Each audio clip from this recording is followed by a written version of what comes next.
ahí en Mateo capítulo 5, versículos 43 al 48. Dice la palabra de Dios de la siguiente manera: Oísteis que fue dicho: amarás a tu prójimo y aborrecerás a tu enemigo. Pero yo os digo: amad a vuestros enemigos, bendecid a los que os maldicen, haced bien a los que os aborrecen, y orad por los que os ultrajan y os persiguen, para que seáis hijos de vuestro Padre que está en los cielos, que hace salir su sol sobre malos y buenos, y que hace llover sobre justos e injustos. Porque si amáis a los que os aman, ¿qué recompensa tendréis? ¿No hacen también lo mismo los publicanos? Y si saludáis a vuestros hermanos solamente, ¿qué hacéis de más? ¿No hacen también así los gentiles? Sed pues vosotros perfectos, como vuestro Padre que está en los cielos es perfecto. Bien, en esta mañana vamos a continuar con el estudio del libro que hemos estado llevando sobre He aquí el estándar, es el título. Y el tema de hoy es el capítulo 12, que dice: los temas éticos del Nuevo Testamento apoyan la ley. Así que en esta mañana vamos a estar examinando este capítulo. No vamos a terminar, hermanos, porque es un capítulo un poco largo el capítulo. Solamente traigo como la primera parte, así que el próximo domingo estaremos continuando con el tema. Pero uno de los énfasis que el autor hace, por ejemplo, en este capítulo, es que el Nuevo Testamento apoya la ley de Dios. El Nuevo Testamento enseña cómo la ley de Dios debe ser obedecida y guardada, aun cuando muchos cristianos ven la ley de Dios, los 10 mandamientos, y dicen: no, eso no es para nosotros, para los judíos bajo el Antiguo Testamento. Y sin embargo, Cristo en el Nuevo Testamento demostró que la ley de Dios es santa, es un estándar de conducta que el creyente debe de observar, debido a que fluye y nace el carácter mismo de Dios, que Dios es santo, por lo tanto su ley es santa también. Así que estaremos examinando, hermanos, en este capítulo estos conceptos. Dice, voy a dar lectura a la introducción, y dice: el Nuevo Testamento utiliza un gran número de expresiones y conceptos cuando comunica la instrucción moral al pueblo de Dios, tanto así que un breve estudio no los puede mencionar a todos. La variedad de temas hallados en la ética del Nuevo Testamento nos ayuda a confirmar en nuestros corazones el mensaje y demanda de Dios. Cubre nuestra obligación moral desde muchas perspectivas. Ofrece muchísimos modelos y motivaciones para una forma correcta de vida, y nos ayuda a producir y mantener en nosotros la madurez ética. No obstante, la gran variedad de temas éticos no implica una gran diversidad correspondiente de demandas conflictivas. Dios es consistente y no cambia, tal como lo dice Malaquías 3:6. En Él no hay mudanza ni variación, tal como lo encontramos en Santiago 1:17. Su palabra no se equivoca diciendo sí desde una perspectiva, pero no desde otra. Segundo a los Corintios 1:18 y Mateo 5:37. Por lo tanto, sus principios de conducta no se contradicen, aprobando o condenando las mismas cosas, dependiendo de qué tema estamos considerando en la ética neotestamentaria. El Señor nos prohíbe seguir autoridades conflictivas, según lo vemos en Mateo 6:24, y requiere que nuestra conducta en el mundo refleje sinceridad piadosa, es decir, una actitud no mezclada y una unidad de mente o juicio, según los Corintios 1:12. De este modo, la instrucción ética del Nuevo Testamento nos muestra una diversidad en expresión, pero una unidad en obligación. Esto solamente indica que los varios temas morales del Nuevo Testamento están en armonía los unos con los otros. En la medida que revisamos algunos de estos temas neotestamentarios, será significativo notar cómo presuponen consistentemente o propagan explícitamente el estándar de la ley del Antiguo Testamento, la cual, dado el carácter inmutable de Dios y la consistencia de su estándar ético, no es nada sorprendente. La ley de Dios está entretejida a través de los temas éticos del Nuevo Testamento. Lo que el autor, hermanos, muestra en esta introducción del capítulo 12 es que el mensaje del Nuevo Testamento no es solamente la gracia de Dios. No es solamente que Dios en su gracia nos perdona, no es solamente que Dios en su gracia, Él nos concede el perdón de nuestros pecados, pero también el mensaje del Nuevo Testamento, hermanos, es que ese Dios de gracia también es un Dios que demanda obediencia de su pueblo. Ahora la pregunta es, ¿obediencia a qué? ¿Obediencia a qué? A los mandamientos de Dios. Los mandamientos de Dios, hermanos, tales como fueron expresados en el Antiguo Testamento, especialmente los 10 mandamientos, son mandamientos que el pueblo de Israel tenía que observar y someterse a ellos debido a que esos mandamientos reflejan el carácter santo de Dios. Y esos mandamientos en realidad incluyen todo lo que Dios, por ejemplo, les dijo al pueblo de Israel: sed santos porque yo soy santo. En el Nuevo Testamento encontramos esa misma ordenanza: sed pues vosotros santos como yo soy santo. El apóstol Pedro escribió estas palabras: sed pues vosotros santos así como Él es santo.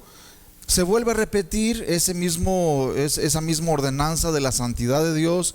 Y la única manera, hermanos, de vivir en obediencia y santidad delante del Señor es sometiéndonos a los mandamientos de Dios, obedeciendo sus mandamientos. No puede existir santidad aparte de guardar los mandamientos de Dios.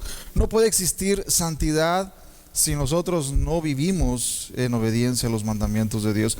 El autor muestra en esta introducción exactamente esto: cómo Dios, hermanos, no se contradice ni dice una cosa en el Antiguo Testamento y ahora en el Nuevo Testamento dice otra. Él no dice en el Antiguo Testamento no matarás y en el Nuevo Testamento dice ahora sí puedes matar. No, lo que Él dice en el Antiguo Testamento todavía lo sigue diciendo en el Nuevo Testamento. Lo que era prohibido en el Antiguo es prohibido en el Nuevo. Así que los 10 mandamientos morales de la ley de Dios no cambian con el tiempo, como ya los hemos estado viendo a través de este estudio. Dice la última parte, dice: en la medida que revisamos algunos de estos temas neotestamentarios, será significativo notar cómo presuponen consistentemente o propagan explícitamente el estándar de la ley del Antiguo Testamento, la cual, dado el carácter inmutable de Dios y la consistencia de su estándar ético, no es nada sorprendente. La ley de Dios está entretejida a través de los temas éticos del Nuevo Testamento. Y en realidad, al examinar, hermanos, los versículos que el autor nos da en Santiago, segundo a los Corintios, Mateo 5:37, Mateo 6:24, segundo a los Corintios 1:12, vemos exactamente eso y muchísimos textos más del Nuevo Testamento que nos muestran cómo los autores del Nuevo Testamento apelaban a la ley de Dios para que la iglesia entendiera que la obediencia del pueblo de Dios, de la iglesia, es algo que Dios desea. Y no solamente que Dios desea, pero que Dios demanda. Es necesario comprender que Dios demanda la obediencia a su pueblo. Bien, en esta parte, hermanos, vemos cómo el tema del Nuevo Testamento es la justicia del reino. Ahora bien, ¿qué es justicia? La justicia de Dios es requerida en el Antiguo Testamento y es requerida en el Nuevo Testamento. La pregunta es: ¿cómo el pueblo de Dios va a vivir de manera justa, demostrando justicia? La justicia de Dios, hermanos, puede ser entendida de dos maneras. Martín Lutero, en su lucha, cuando se veía a sí mismo como un pecador mereciendo la condenación eterna, él veía que la justicia de Dios demandaba que él fuera al infierno porque era pecador. Él veía la justicia de Dios de esa manera. Dios es justo y debido a que Él es justo, Él demanda que el pecado sea castigado. Y Él decía y se veía a sí mismo como lo que realmente era, un pecador. Y decía: yo merezco la condenación eterna. Porque Dios es justo, Él tiene que castigarme eternamente por mis pecados. Así que ese es un lado de la justicia de Dios. Y él decía, merezco la condenación eterna. Pero por otro lado, cuando él leyó lo que el apóstol Pablo dice en Romanos, si vamos a Romanos capítulo 1, por ejemplo, ahí podemos ver la conclusión a la que Lutero llegó. Capítulo 1 de Romanos, versículo 16 y 17 dice: porque no me avergüenzo del evangelio, porque es poder de Dios para salvación a todo aquel que cree, al judío primeramente y también al griego. Porque en el evangelio la justicia de Dios se revela por fe y para fe, como está escrito: mas el justo por la fe vivirá.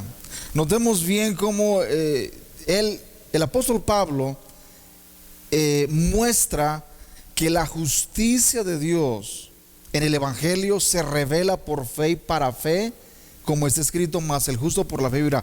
Cuando Lutero entendió el significado de esos versículos, hermanos, él dijo y escribió después que él sintió como si las puertas del cielo se hubieran abierto de par en par para él. Él entendió claramente, hermanos, el mensaje del evangelio, que la justicia de Dios demanda que el pecado sea pagado. Y si el pecador no tiene con qué pagar por su pecado, obviamente va a pagar eternamente en el infierno, en la condenación eterna. Pero Lutero se dio cuenta que el inspirado apóstol Pablo decía que en el evangelio la justicia de Dios se revela por fe y para fe, como está escrito: mas el justo por la fe vivirá. En otras palabras, en Cristo solamente es donde el pecador puede encontrar refugio para esconderse de la ira de Dios. Esa es la única solución.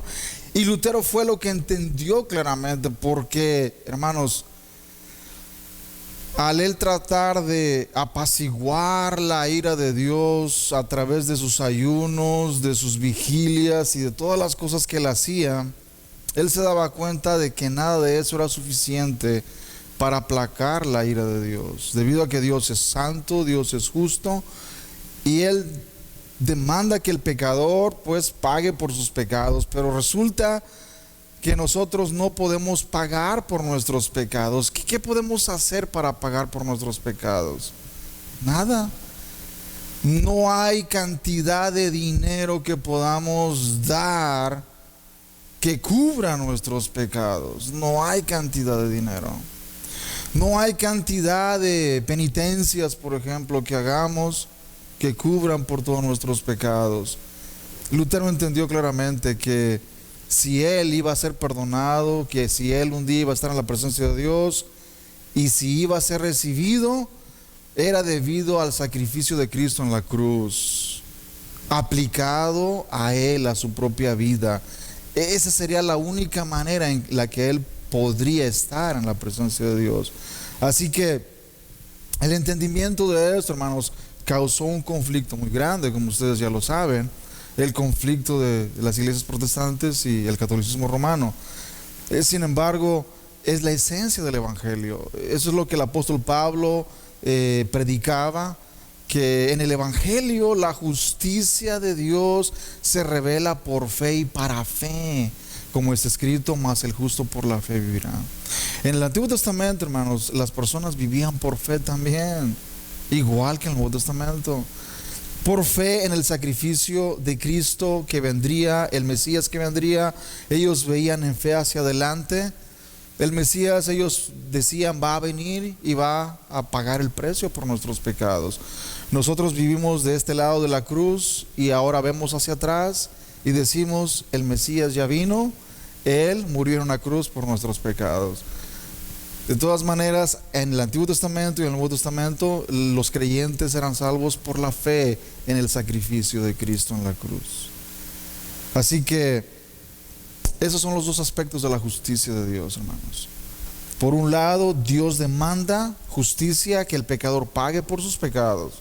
Y por otro lado, en Cristo el pecador no tiene que pagar por sus pecados, porque Cristo ha pagado por esos pecados. Por lo tanto, lo único que el pecador tiene que hacer es esconderse en Cristo, venir a Cristo para encontrar perdón y misericordia. Y es lo único.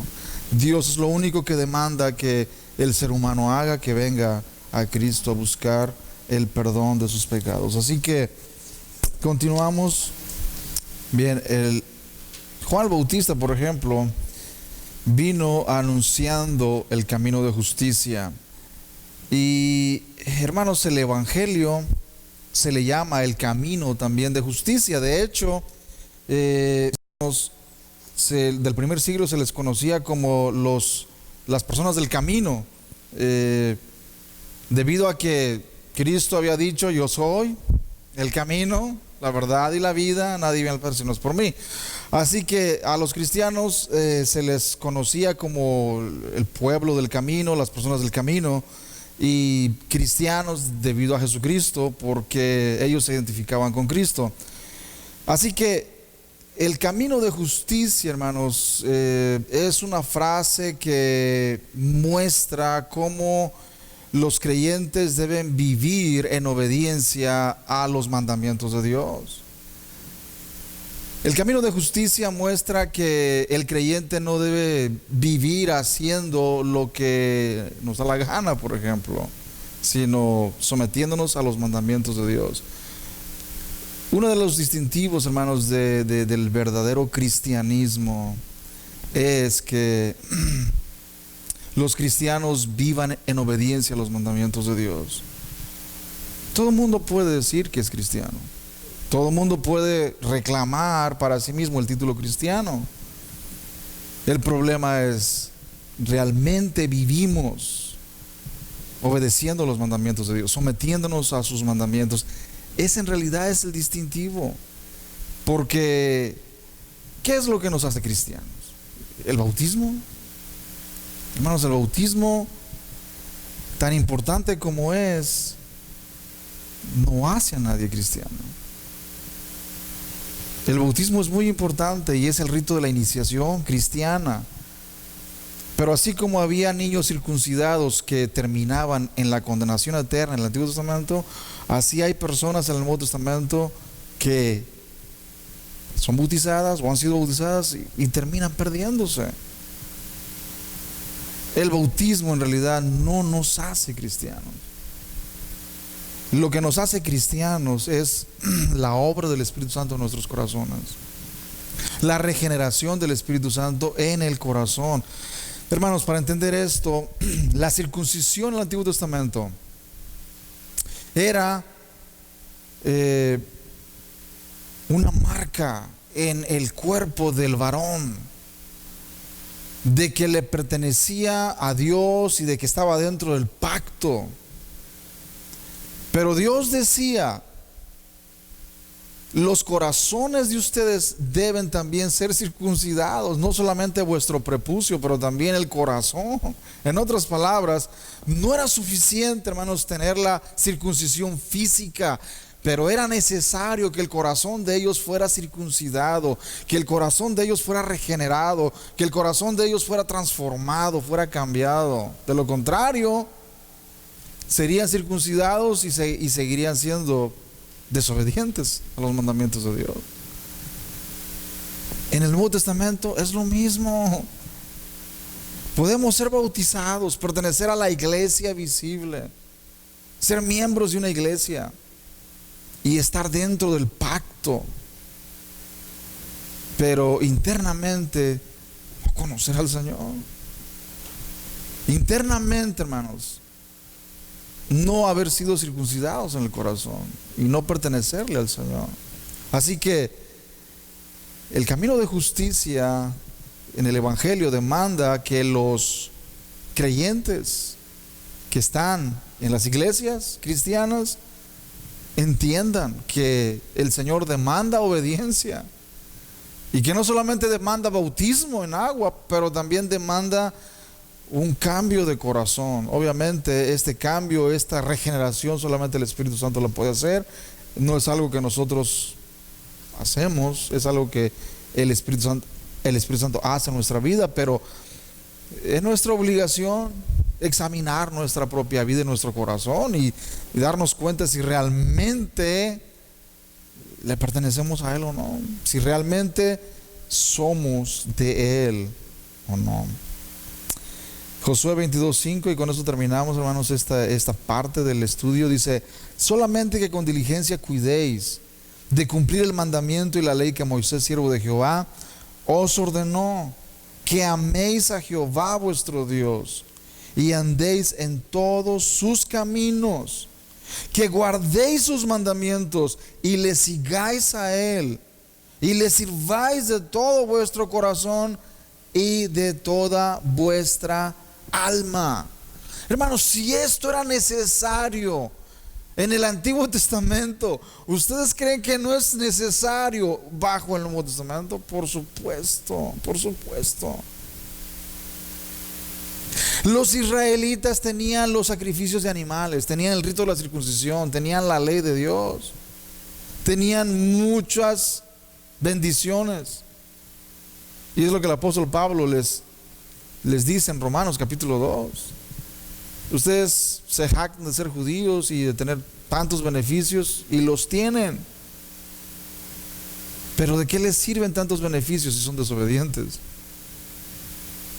Son rebeldes, si no obedecen al Señor, ¿de qué les sirve? Lo mismo nos dice a nosotros, hermanos. Están en una iglesia, pertenecen a una iglesia y se gozan de estar dentro del pacto, pero si son desobedientes, ¿de qué les sirve? Se jactan de ser bautizados, pero si no hay obediencia, hermanos, ese bautismo no sirve de nada en realidad. El bautismo sirve cuando existe obediencia a los mandamientos de Dios. Si no hay obediencia, hermanos, es como Pablo dijo a los judíos: su circuncisión viene a ser incircuncisión. Y lo mismo nos dice a nosotros: si hay desobediencia, nuestro bautismo viene a ser no bautismo, o viene a ser nulo si hay desobediencia, si no existe obediencia a los mandamientos de Dios. Así que Josué confrontó al pueblo de Israel y les dijo: solamente que con diligencia cuidéis de cumplir el mandamiento y la ley que Moisés, siervo de Jehová, os ordenó, que améis a Jehová vuestro Dios y andéis en todos sus caminos, que guardéis sus mandamientos y le sigáis a Él, y le sirváis de todo vuestro corazón y de toda vuestra alma. Hermanos, cuando leemos el Antiguo Testamento, encontramos que Dios demanda obediencia de corazón. Cuando leemos el Nuevo Testamento, encontramos lo mismo. Dios sigue demandando obediencia de corazón, no una obediencia meramente externa. Ese fue uno de los problemas y errores del judaísmo en los tiempos de Cristo, que ellos deseaban, especialmente los fariseos, deseaban someterse a los mandamientos de Dios de manera externa, pero internamente, hermanos, no deseaban obedecer al Señor ni someterse a Él. Y por lo tanto, una y otra vez Cristo los enfrentó, llamándoles incluso sepulcros blanqueados, porque por fuera estaban muy bonitos, muy limpios, pero por dentro estaban llenos de huesos de muerto y todas esas cosas. Así que eso es tremendo, ¿no? Porque nos muestra que el Señor, hermanos, ve el corazón. No tanto nuestro aspecto físico, pero el corazón. Él lo conoce y Él sabe en realidad la actitud y el estado de nuestro corazón.